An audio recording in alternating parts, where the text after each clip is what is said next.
Are MMOs dying? Yes, by definition, they technically are. And yes, this subject gets roughly brought up every 26 seconds or so, so it's pretty interesting.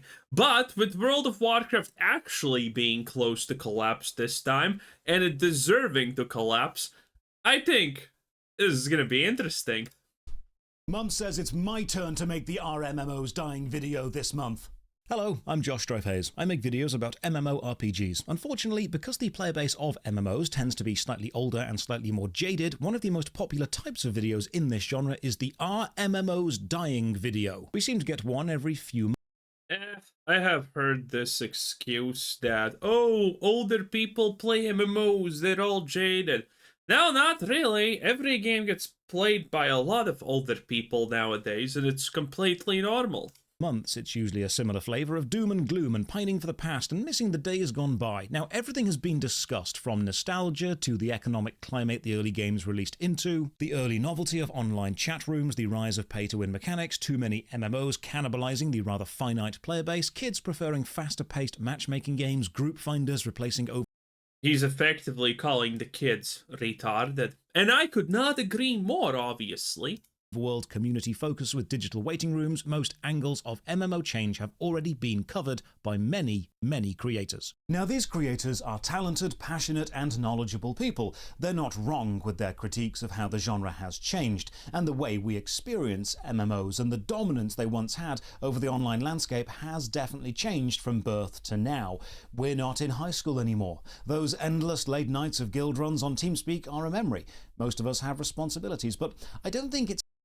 Most of us do have responsibilities, but somehow a lot of us are still playing old school World of Warcraft, and somehow it's still amazing. Now, I personally play SOD and shit, but, you know, still, we somehow find time in our busy schedules between working, doing nothing, thinking that we should be playing something, and jacking off.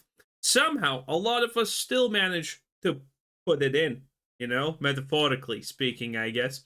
In any case, I don't think this is an excuse. I don't think the glory days are behind us. I don't think the MMOs are...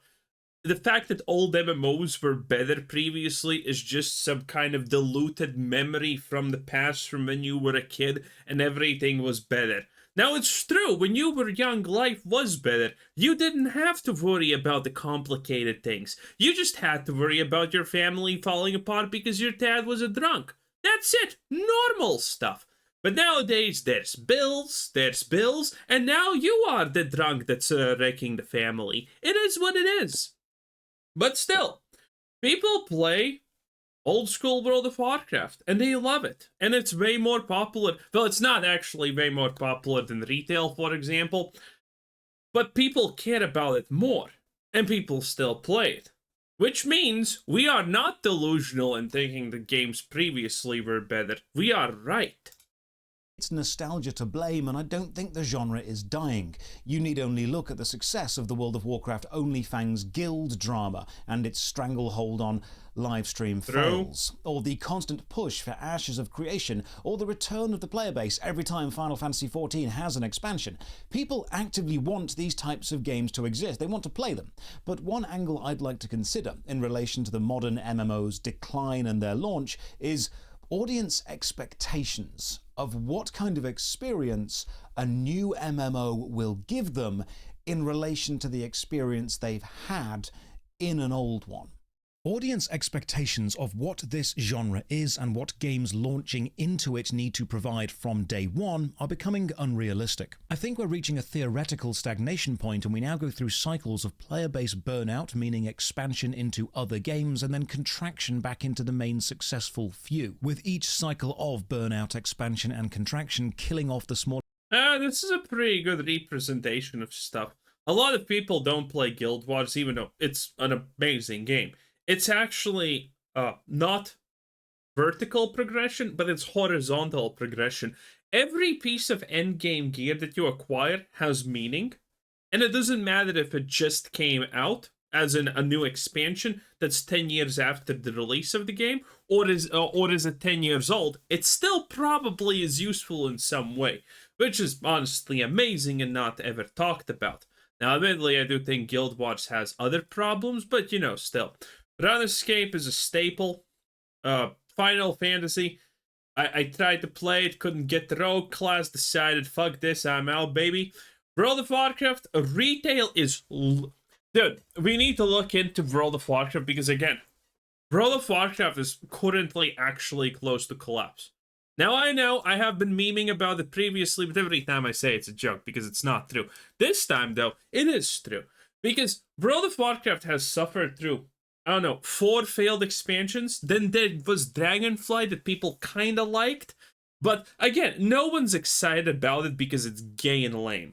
Okay? And now it's the VOD for Azeroth, which is gayer and lamer than Dragonflight, okay? If you thought Twink Dragons weren't shitty enough, how about that half-elf black protagonist girl boss who does everything right, who's a double cripple? Did I just sell you the idea of the war within? Probably yes, because reasons. Okay? The war within is an absolute disaster. It's completely woke, boring, predictable, and it's effectively can be summarized as stuff happens because stuff happens, and we need to insert female leaders in all the meaningful roles, which is actually what unironically has happened with the whole story of the war within. You constantly find some baddie who you take out, and then you insert a powerful, independent female in the leadership role. Because reasons. Okay? And apathy for World of Warcraft has set in so strongly. It's absolute insanity. People don't even care now to say how World of Warcraft is shit. It's just that random game that no one cares about anymore, at least retail. People still talk a lot about Season of Discovery. Still people talk about, Classic and whatnot. And, Classic Plus is going to be a thing now because of a post on Twitter that was done officially.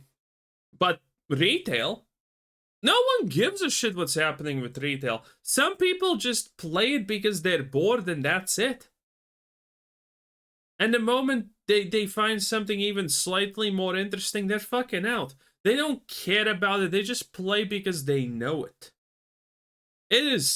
World of Warcraft retail is in a horrible position, and I don't think there's anything that can save it. Smaller games that cannot survive, consolidating the player base, which means while new, smaller games within the genre are dying, the genre itself is fine, if concentrated. So let's discuss that. As usual, a massive thank you to all the supporters on Patreon and Twitch who keep this channel alive. More information on how you can support at the end. For now, let's begin. Now, unfortunately, many deeply enfranchised and sometimes unhinged MMO players assume critique of their favorite game is critique of them. This leads to them sending rather hate-filled messages, so unfortunately I need to preface this video now. That's called being a weak-willed pussy. Critique of a game you like isn't critique of you, and complaints against a game you have made part of your personality for some reason isn't a complaint against you. We will see later how creating deep-rooted emotional bonds to a game, essentially validating your physical self through your virtual identity, is absolutely a thing hardcore players do, and many MMOs encourage, but it is also remarkably unhealthy and sometimes even dangerous. Now, for player expectations, context is key here. We need to set a baseline with what normal non-MMO games do, how the player relates to them and enjoys them, and then how all genres change over time anyway, before adding in the absurd development time and costs now associated with MMOs, the curse of the forever game. How many MMOs rely on creating a connection to community over gameplay, and then linking it together to explain MMO stagnation. This means we'll be layering understanding of one I didn't even understand that sentence. Concept onto understanding of another to get a more complete grip of what's actually happening, but bear with me, I'll break it all down into bite-sized chunks and it will make sense. So let's start with the most basic early video game business model. Here's the classical gaming release, the idealized 5 steps. A company has an idea for a game, so raises some money and makes the best possible game they can. That's important. People then buy it and play it. They complete it, then they move on and play another game. That's an essential step. But the final step is if a player wants to return and play the game again, they can. Nothing will have changed, sometimes stuff gets added.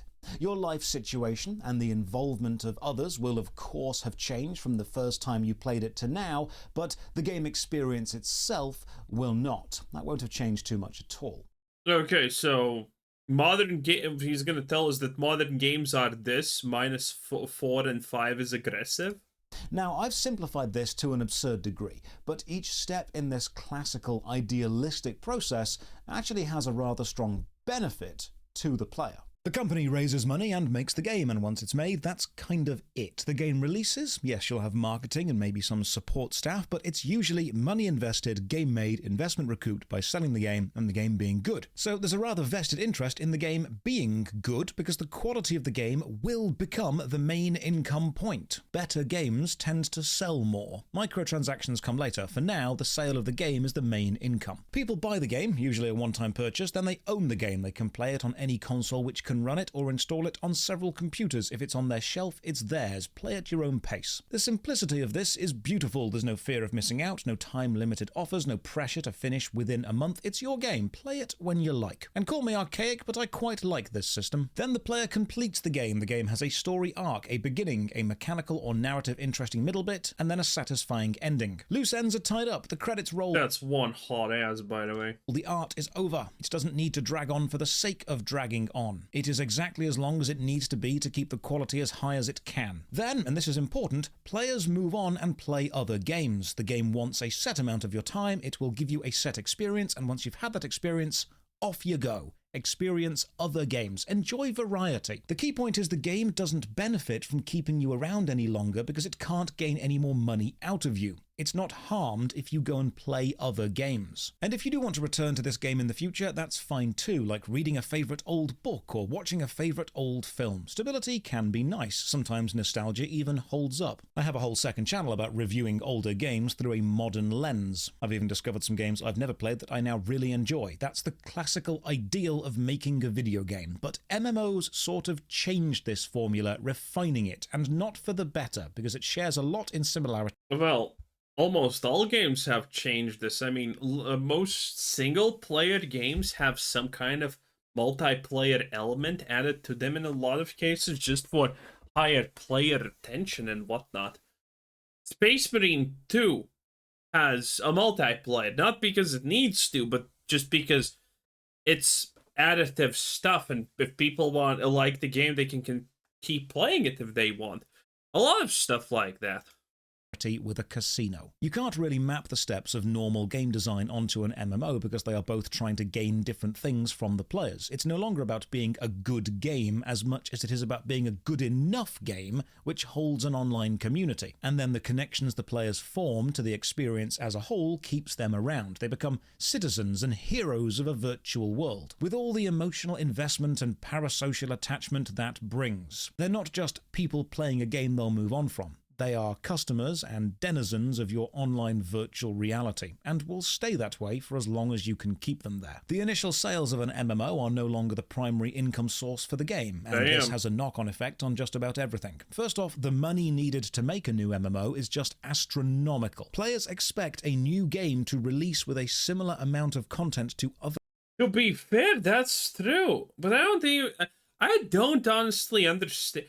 I have never looked into this, but yeah, your typical MMORPG release is gonna be 400 mil plus on average. Easily sometimes exceeding the 500 mil nowadays when you look at most releases that have been done. Which is kind of wild because that's what you kind of expect from your average AAA game budget nowadays.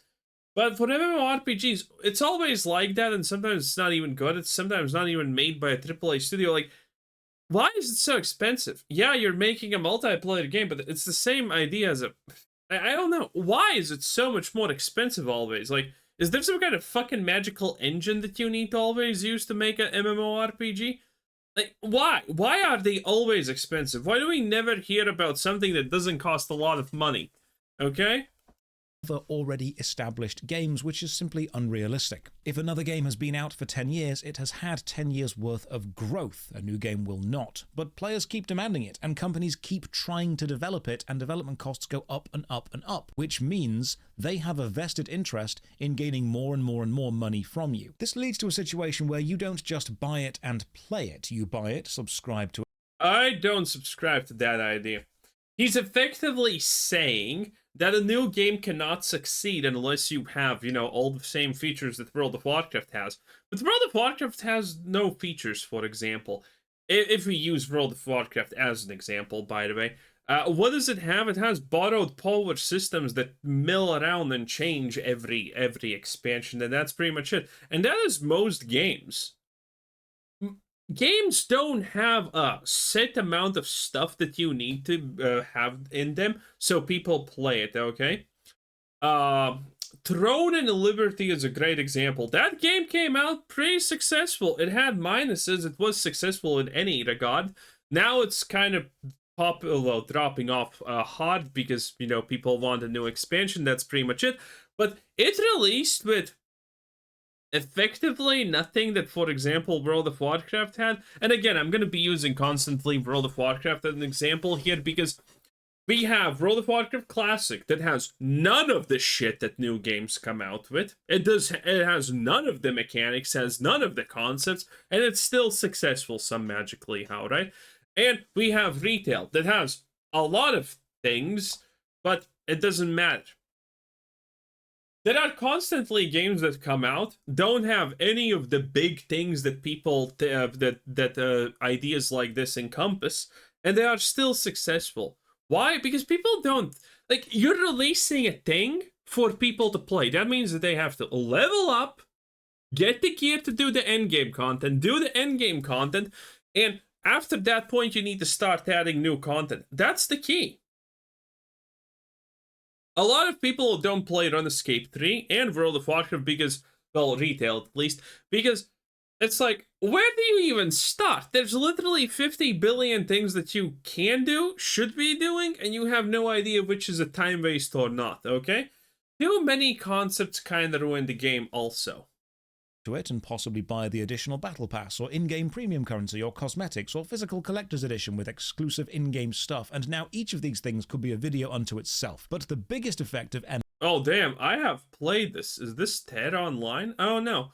But I recognize the I recognize the potion icons. MMO design is in the next two steps. You don't complete it, because MMOs aren't designed to be completed. In fact, the complete opposite. And the few players who do manage to hit the completion of a game, such as achieving a completionist cape in RuneScape or every single achievement in WoW, are heralded as masters of the game. It is an event, because it is not expected. But doing this comes at a cost to you personally, most notably how you will not have time to play other games to this level. There's a scene in the TV show NCIS, a show famous for trying to add the most ridiculous computer things ever, where a detective meets a video game player and recognizes her as the person who has the highest score in almost every online game ever. This firmly cements the show in the no idea how games work territory, but it also reinforces how that's just not possible. And completing an MMO is a lifelong goal. Guild Wars 1 has gods walking amongst mere mortals, an incredibly demanding title, and you're unlikely to meet someone who has that title, and a RuneScape completionist cape, and every WoW achievement, and every Guild Wars 2 achievement, and every... To be fair, Elon Musk could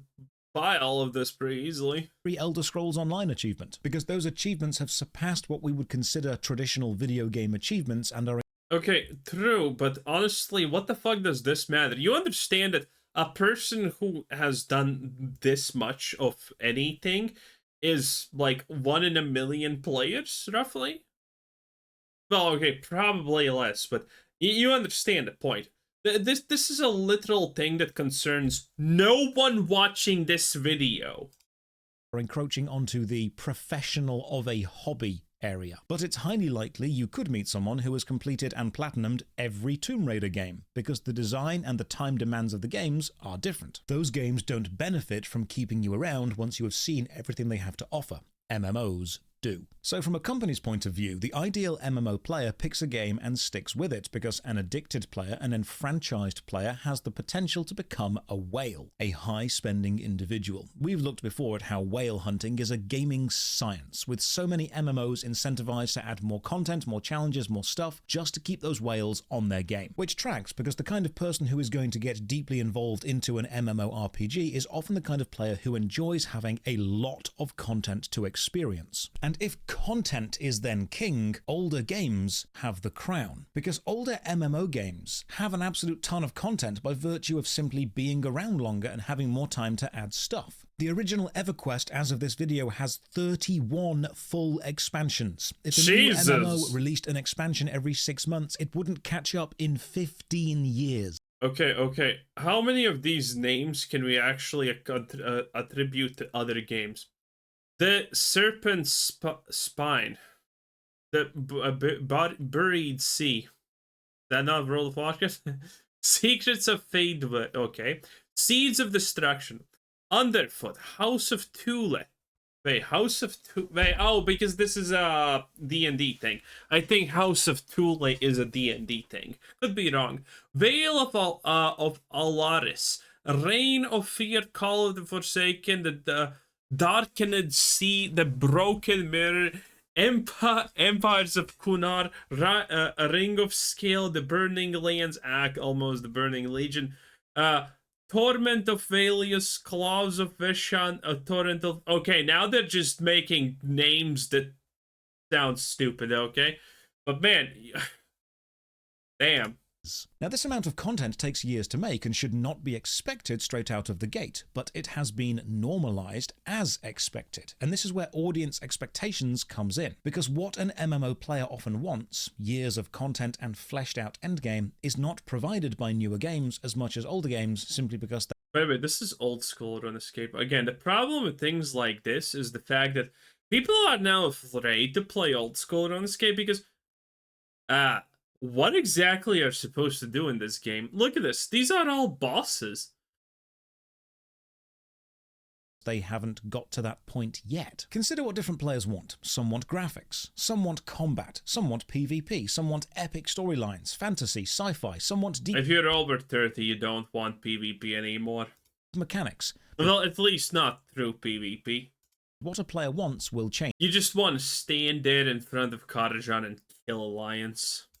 Genre to genre, game to game. Is there any through line that almost every player shares? Well, let's take another genre to have a look at an example. Real-time strategy, one of my favorites. Build up an army, go and attack somebody else. Now, in my experience, people who enjoy these games place greater emphasis on gameplay and mechanics over graphics or narrative. You may feel different, I'm just going off what I've experienced over the years. Because the real-time strategy player tends to have a focus on mechanical complexity and balance, older games which have had longer to add stuff and refine their gameplay simply provide what the player base of this genre wants better. Age of Empires 4 is fine, but many prefer Age of Empires 2 simply because of how many player mods it has, how many armies, the units. It provides the experience the player base want from this genre. Even though it's older, Command & Conquer Red Alert 2 hits that balance of action and tactics in a way which Command & Conquer 4 missed, showing that newer doesn't always mean better. Newer means different,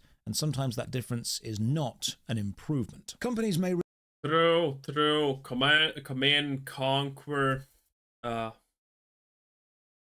Alert. No, wait, there's Red Alert and expansion. Command & Conquer, well, Tiberium was... What was that called? The Legacy of Kain, all of that stuff. It was like this. The Warhammer games. All of that was really popular, but then the newest version came out and it completely missed the mark, and people stopped playing them.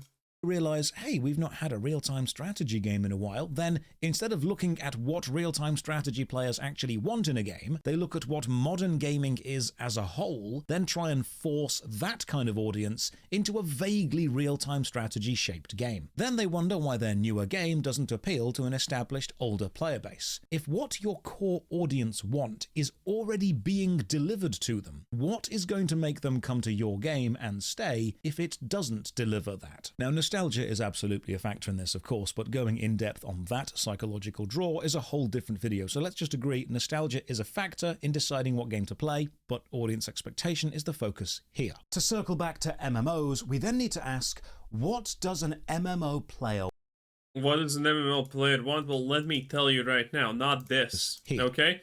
When two objects collide in air, even a child knows this, the heavier one is always gonna win. Unless the smaller one is really small and pushed with extreme force. Typically, it's the heavier object, okay? So the fact that this stuff happens and that thing, who is 30 times bigger than whatever that is, just gets pushed back like a damn pinball, lame. To circle back to MMOs, we then need to ask, what does an MMO player want? And this varies. Some want combat, some want narrative, some want PvP, some want fantasy Eastern style graphics, some want grounded Western style, some want pay to win, others don't. I just want sexy women. The wants of each MMO player are of course different. But there's one thing, one narrative thread, a through line that almost every MMO player does want, one thing we agree on. We all want a massive game. It's right there in the first M of the acronym. We want loads of stuff. Years of content, a second world to live in. The dedicated MMO player doesn't want to blitz through a game in 10 hours, 100 hours, maybe even 1,000 hours. They want a single game they can treat as an alternate reality, a hobby.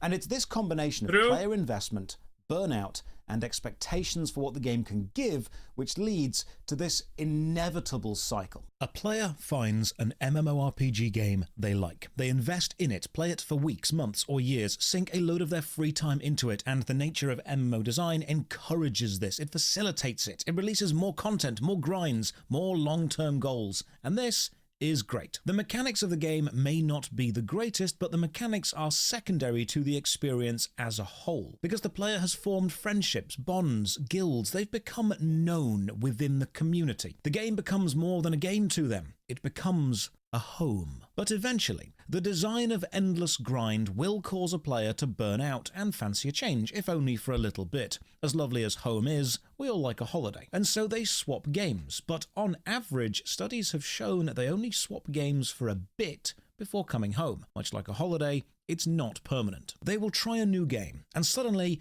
they're not part of the established community already. They are a new player. They have no emotional investment in this new game they try, which means that Do you really honestly need a study to say, oh yeah, you have been playing this game for a long time, you haven't found anything better, you like this game, something new comes out, you try it, you don't like it, and the majority of people then will return to the other game that they played previously? Did we really need a study for this? the mechanics of that game, instead of being secondary as they were in their home, Seems like completely basic human stuff.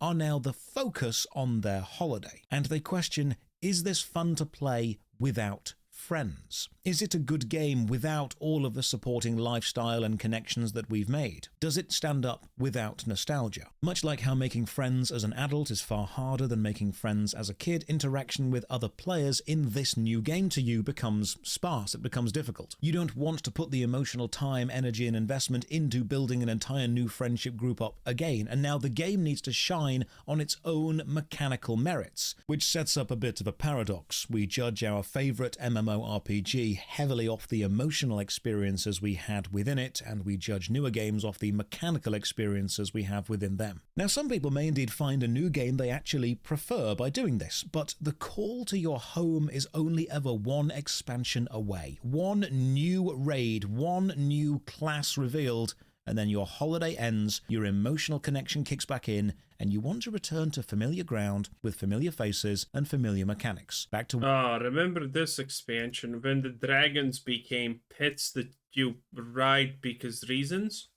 Good times.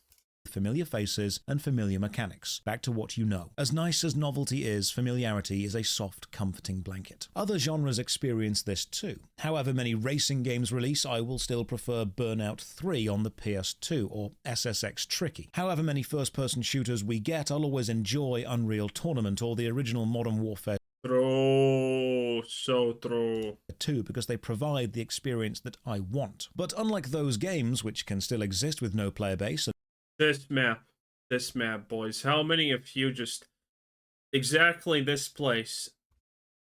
Go opposite, go up and camping position with a sniper rifle. How many? Oh, it was good days. multiplayer matches can be made as and when you need Exactly.